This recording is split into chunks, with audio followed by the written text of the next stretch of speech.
Hay gente que no cree que Cristo fuera preexistente antes de su encarnación como hombre y por tanto no es Dios. Se basan en ciertas creencias judías con respecto al Mesías y presentan principalmente 5 argumentos. Hola, mi nombre es Awisa Natán. Veamos. Primer argumento. Si Cristo ya existía en el cielo, entonces no era hijo. Y si era hijo, entonces tuvo algún comienzo en el cielo. Segundo, si Cristo existió en el cielo, entonces no fue engendrado, sino transpuesto. Esto contradice lo expuesto por la Biblia. Tercero, si Cristo existió en el cielo, le fue muy fácil soportar todas las tentaciones que tuvo. Cuarto, la Biblia dice que Dios no puede ser tentado. Cristo fue tentado. Quinto, del día y la hora de su venida, Cristo no lo sabía. Mateo 24:36. Es de suponer que Dios lo sabe todo. La Biblia dice que Dios es uno, no dos, mucho menos tres. La Biblia dice que Jesús es el Señor y argumentan, lamentablemente, ya que no han hecho el estudio que nosotros hemos hecho, que la Biblia ha sido a través de muchas traducciones cambiada a conveniencia de muchos católicos influenciados por la doctrina pagana de Constantino y los griegos. Vamos a resolverlos basados en la Biblia, dando por sentado que la interpretación de textos difíciles o oscuros no se hará en ningún caso en oposición al claro sentido de los demás textos que se refieren al mismo tema. A veces, muchos judeocristianos se debaten entre sus creencias judías con respecto al Mesías y mezclan doctrinas con creencias y dogmas casi siempre humanos y confunden cristianismo evangélico con catolicismo, dos religiones que a veces llegan a ser opuestas. Lo mejor es que separemos de cualquier influencia dogmática la tradición humana de cualquier religión. Solo nos basaremos en la Biblia, que ya hemos estudiado que es un libro confiable como documento, el cual aseguramos fue inspirado por Dios. Hoy vamos a resolver el primer argumento. Primero, si Cristo ya existía en el cielo, entonces no era hijo. Y si era hijo, entonces tuvo algún comienzo en el cielo. En primer lugar, debemos ser humildes y reconocer nuestras limitaciones. Solo podemos conocer y explicar la esencia, la naturaleza y carácter de Dios hasta donde se nos ha revelado en su palabra.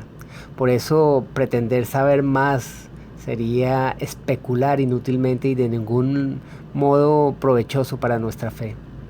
Deuteronomio 29:29 nos dice claramente que las cosas secretas pertenecen a Jehová nuestro Dios, mas las reveladas son para nosotros y para nuestros hijos para siempre. El credo de Nicea-Constantinopla afirma así: creo en un solo Dios, Padre Todopoderoso, Creador del cielo y de la tierra, de todo lo visible y lo invisible.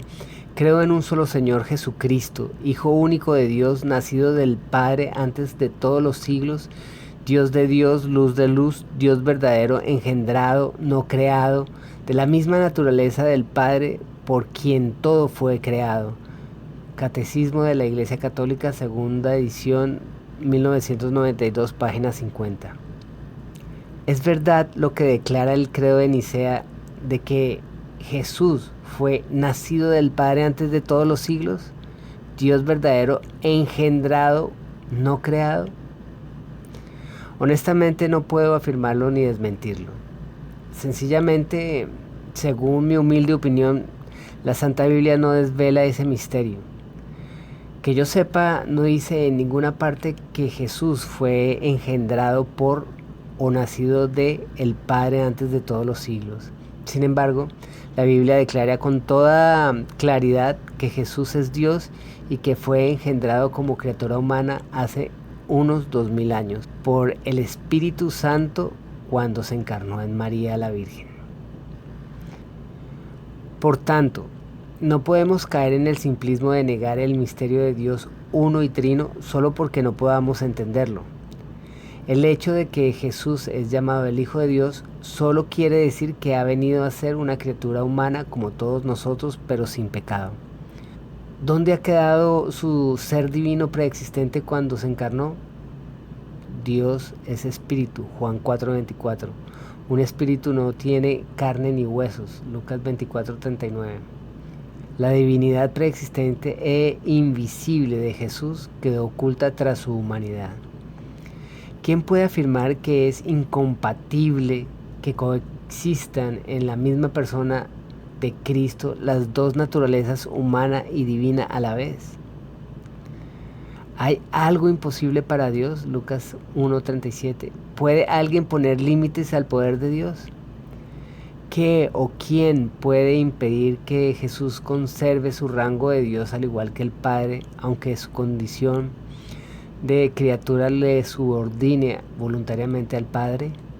El hecho de que a Jesús le gustara llamarse el Hijo del Hombre y sea llamado y reconocido también como el Hijo de Dios cuando se produce la encarnación, no introduce la incompatibilidad con el ser igual a Dios como ser preexistente antes de tomar el cuerpo humano en su concepción virginal.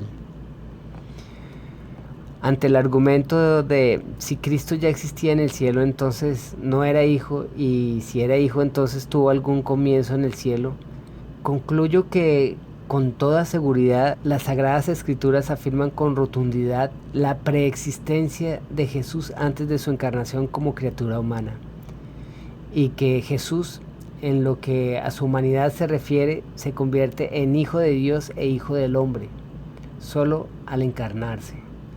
Jesús es igualmente eterno que Dios Padre, sin principio ni fin, porque si tuviese principio sería una criatura de Dios, y no lo es. Si Dios Padre engendró a Jesús antes de los siglos, es algo que en mi opinión no está avalado por la Santa Biblia. A continuación, presentaremos pruebas bíblicas de lo que sostenemos. ¿Cuál es la primera vez que Jesús es llamado Hijo de Dios? ¿Qué afirma la Santa Biblia?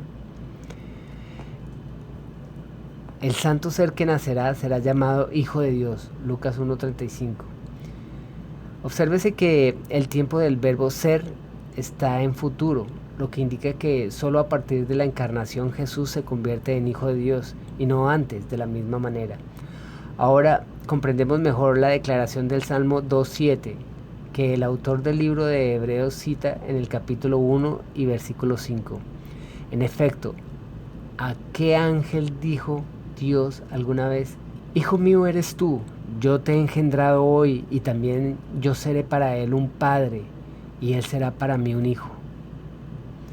¿Cuándo se produce este evento? Este versículo indudablemente se refiere a la encarnación que se produce en la Virgen María por la acción del Espíritu Santo. Y pensando él, José, en esto, he aquí un ángel del Señor se le apareció en sueños y le dijo: José, hijo de David, no temas recibir a María tu mujer, porque lo que en ella es engendrado, del Espíritu Santo es. Mateo 1:20, véase también Lucas 1:35. La relación de padre a hijo que se produce en la encarnación es única y no tiene parangón con la acción de creación de todas las demás criaturas como los ángeles celestiales del verso citado.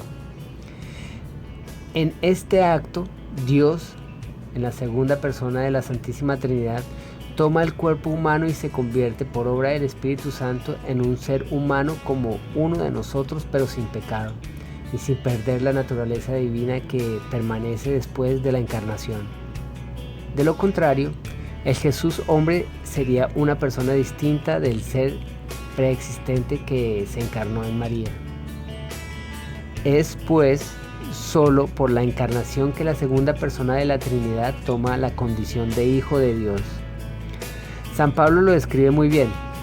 Cristo Jesús, el cual siendo en forma de Dios, no estimó el ser igual a Dios como cosa a que aferrarse, sino que se despojó a sí mismo tomando forma de siervo, hecho semejante a los hombres, y estando en la condición de hombre, se humilló a sí mismo, haciéndose obediente hasta la muerte y muerte de cruz. Filipenses 2 del 6 al 8. La Santa Biblia declara que Jesús, a pesar de su humillación en la encarnación en hombre y convertirse en Hijo de Dios, no pierde ninguna condición de Dios. Veamos por ejemplo: mas el Hijo dice: Su trono, oh Dios, por el siglo del siglo. Centro de equidad es el centro de tu reino. Hebreos 1:8. Con esto consideramos haber podido responder a la primera afirmación que niega que por ser Jesús, Hijo de Dios, ya no puede ser Dios, igual a Dios Padre. Bendiciones. Gracias.